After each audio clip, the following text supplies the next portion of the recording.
My name is Anya, and my world was built on the quiet, perfect structure of flour and family tradition. Every day was a devotion to the art my grandfather Elias taught me, a deep, patient connection between starter and loaf. I wasn't rich or famous, I was just honest. My hands were perpetually dusted with flour, and my reward was the smell of genuine fermentation, not market share. Elias's worn, handwritten notes were my most prized possession, holding the secrets to recipes that tasted like history and love. The day I entered the national culinary competition, I wasn't chasing accolades, I was defending a legacy. But when I put my best sourdough on the stand, I knew I had a problem. Standing across from me was Roland the titan of artisan baking. A man whose fame was built on ruthless perfection and whose ego was the size of his global bakery chain. His loaf was stunning, but mine, based on Elias's original methods, had a depth of flavor his commercial formula could never touch. Roland approached, his face cold with accusation. I felt a familiar pang of resentment and fear. Anya? Everything all right? Or should I say, everything plagiarized? He demanded, his voice carrying the authority of someone who always got his way, the press cameras immediately swiveling toward us. I felt the familiar burn of injustice, but I stood my ground, my hands gripping my apron. The bread is mine, Roland. It's original, he was guarded, certain of his power. Original? That crumb structure, the specific fermentation process? That's my Midas loaf recipe. You stole it. I didn't offer excuses. I simply lifted the corner of my apron and showed the faded, handwritten note tucked safely in my pocketilius's formula. Mind if I take a look at your claims? I challenged. He hesitated, clearly unaccustomed to being challenged publicly, but he had already made the accusation. You know what you're doing, ruining your life. I know what I'm defending, I replied with a small, quiet intensity, facing the hushed crowd and the flashing lights. I watched quietly as the legal battle began, my meager savings immediately drained to fight his corporate legal team. Roland became an obsession. He would show up at the hearings, always rigid, always looking for a weakness. I found myself breaking my own rule, explaining my motivations to the court. I didn't bake for profit. I baked to honor Elias and the memory of my mother Leanna. My grandfather's methods brought genuine joy to customers, and I wasn't interested in Roland's obsession with corporate expansion. A good loaf speaks for itself, I told his lawyers, genuinely disinterested in their money. When the legal battle reached its peak, a final hearing before a judge, I stared at Roland's cold, resolute face across the courtroom. He still looked like he owned the building. You don't want anything? He asked, reaching for a settlement offer he intended to enforce. I chuckled softly, a sound of genuine grief mixed with relief that the pretense was nearly over. I didn't stop this fight for money, Roland. We stood in silence, two opponents from opposite sides of the law, briefly bound by a shared passion for dough and an unspoken history that I was about to expose. I managed only his name, Roland, before he demanded I surrender the formula. I nodded once, reached into my blazer pocket, and pulled out the crumpled note, the key to the whole life, placing it on the desk. This wasn't about the law anymore. It was about him. The minutes that followed were a cold shock for him. My mind was clear as I spoke the truth, not to the judge, but directly to Roland. I told him he was more than Elias's student. He was my father. I explained that I was his biological daughter, born from his brief, passionate relationship with my mother, Leanna. Decades ago, a woman he had loved but abandoned for his career obsession. That recipe you called the Midas loaf I explained, my voice cracking with the pain of the revelation, is the one you wrote for my mother, Leanna, 26 years ago. It was called Leanna's Harmony ***. The next morning, I was told Roland had found an old, suppressed photograph proof that Liana was real, and the recipe was his.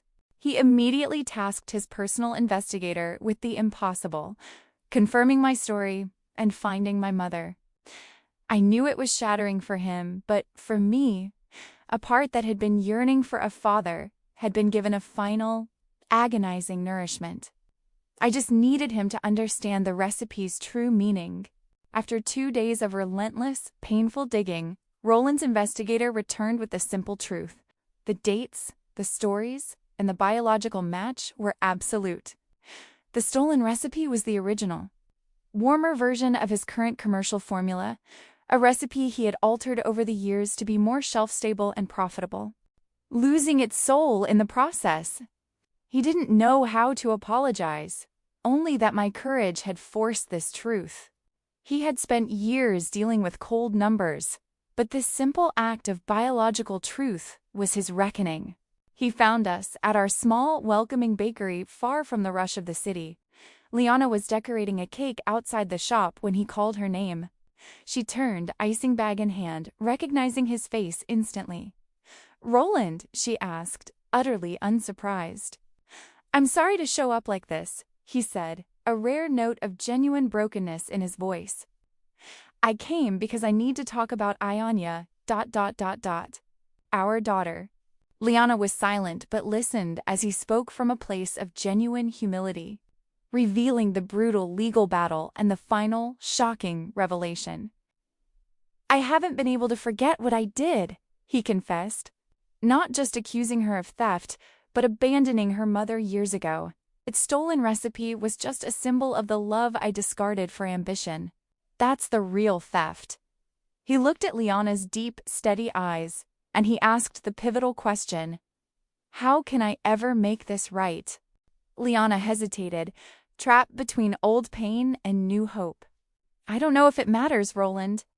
A successful empire doesn't replace 25 lost years."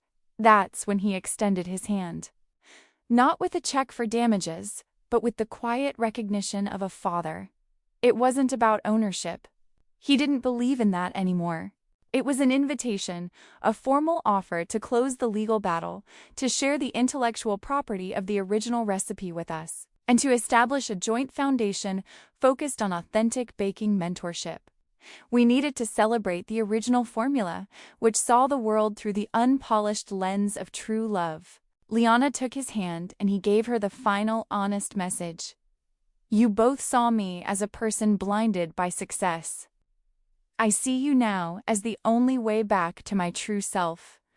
Let's bake a new legacy together." 2 mornings later, I stood outside Roland's towering glass headquarters, nervous but completely resolute.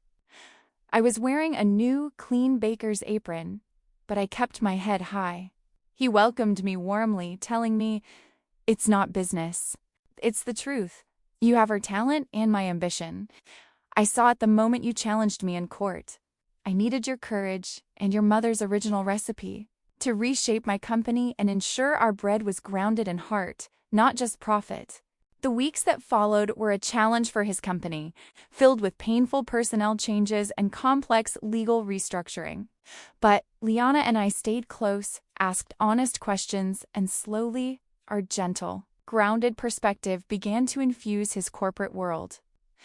In a strategy meeting about branding, when people were talking about market segmentation and celebrity endorsements, I simply cleared my throat and said, "If you want them to feel the quality, speak from where the flavor is honest, not just where the label looks expensive." The room went silent and then erupted in genuine excitement. I realized I had set out to defend my grandfather's honor, but I had ended up finding my father and my future. A year passed. I, now Roland's heir and business partner, stood on a stage addressing a conference of aspiring bakers. I spoke about authenticity and the importance of family formulas, thanking him for finally embracing the original recipe. Liana was beaming in the front row and Roland sat beside her, radiating quiet, hard-earned joy. That night, the 3 of us drove out of the city, back to the quiet street where my small bakery stood, and pulled over. As the quiet breeze brushed our coats, Roland placed a small custom keyring, shaped like a perfectly formed miniature loaf of sourdough, in my hand. Engraved on it were 4 words that summarized everything. Asterisk, asterisk, one true ingredient changes everything, asterisk, asterisk. I looked at the small bakery, then at my father. It really does, doesn't it, Dad? I whispered. We had come full circle, finding purpose, family, and connection, not through competition or profit, but through the undeniable, life-altering power of a single, forgotten recipe that tasted exactly like redemption.